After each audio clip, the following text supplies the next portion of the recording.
Hola mis niños, ¿cómo están? El día de hoy vamos a tratar el tema sobre el predominio oligárquico del Ecuador a partir del siglo XIX.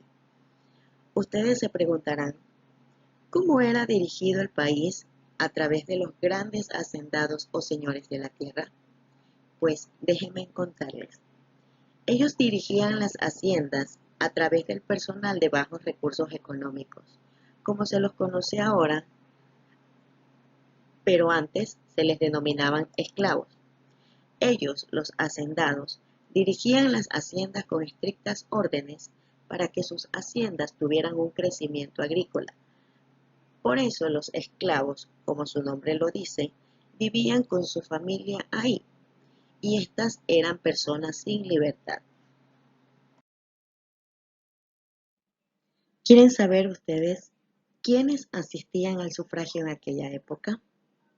Pues anteriormente, el cargo del presidente de la República fue elegido de manera indirecta, es decir, a través del Legislativo Nacional, por lo que se puede considerar en aquella época las primeras elecciones realizadas de manera abierta o por medio del voto popular en la historia del Ecuador, aunque durante el siglo XIX Ecuador vivía una democracia censitaria, es decir, solamente votaban los varones con renta suficiente y oficios decentes.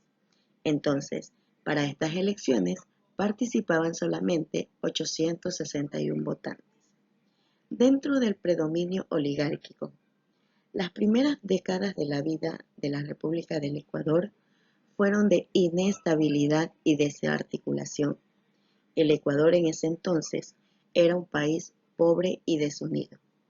Las autoridades españolas fueron reemplazadas por los grandes terratenientes, cuyo poder se asentaba en el control de las grandes haciendas de la sierra y de la costa.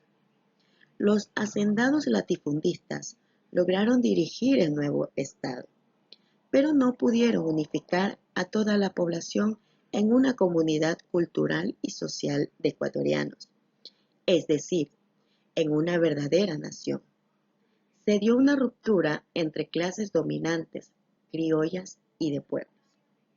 Los notables de Quito, Guayaquil y Cuenca coincidieron en fundar el Ecuador, pero mantuvieron intereses regionales que los enfrentaban.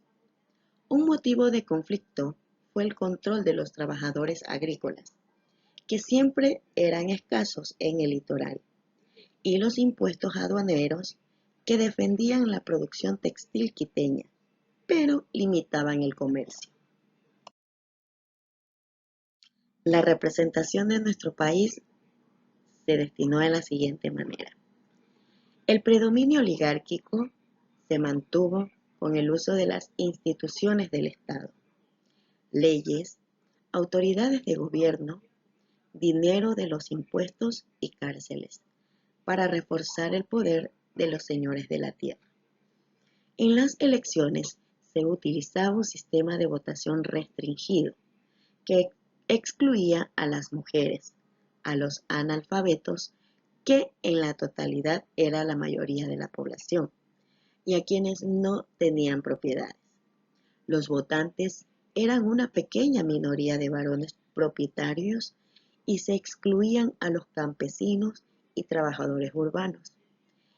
El cuerpo electoral se limitaba a los notables y era muy pequeño.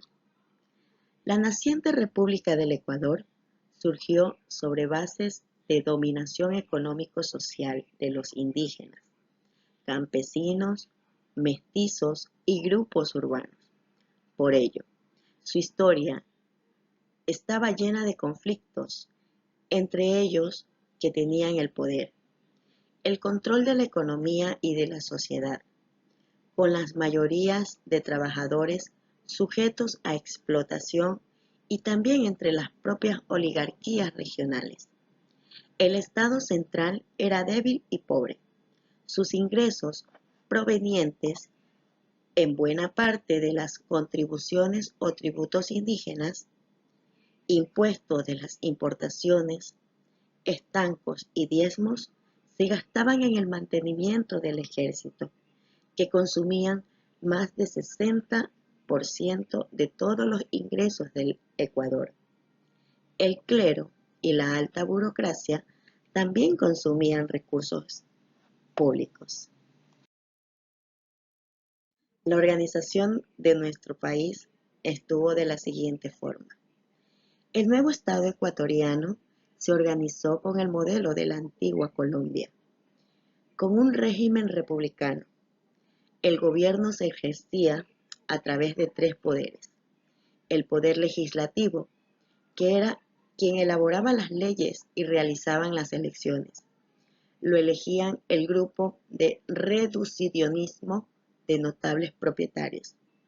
El poder ejecutivo, que era ejercido por el presidente de la República y sus ministros, quienes administraban las rentas del Estado y cobraban algunos impuestos, mantenían el ejército, ejercían el patronato sobre las iglesias y dirigían las escasas relaciones internacionales.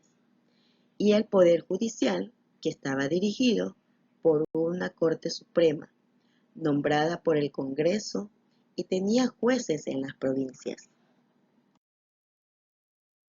Los gobiernos seccionales. El nuevo Estado del Ecuador conservó los departamentos, provincias y cantones de la antigua Colombia. En 1835 se suprimieron los tres departamentos, aunque se mantuvo en la práctica la regionalización.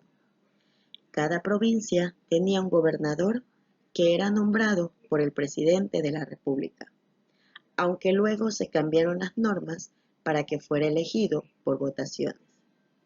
Los cantones o municipios eran dirigidos por un consejo municipal, que tenían muchas responsabilidades a nivel local: educación inicial, servicio en las ciudades, obras públicas, beneficencias, administración de justicia en primera instancia.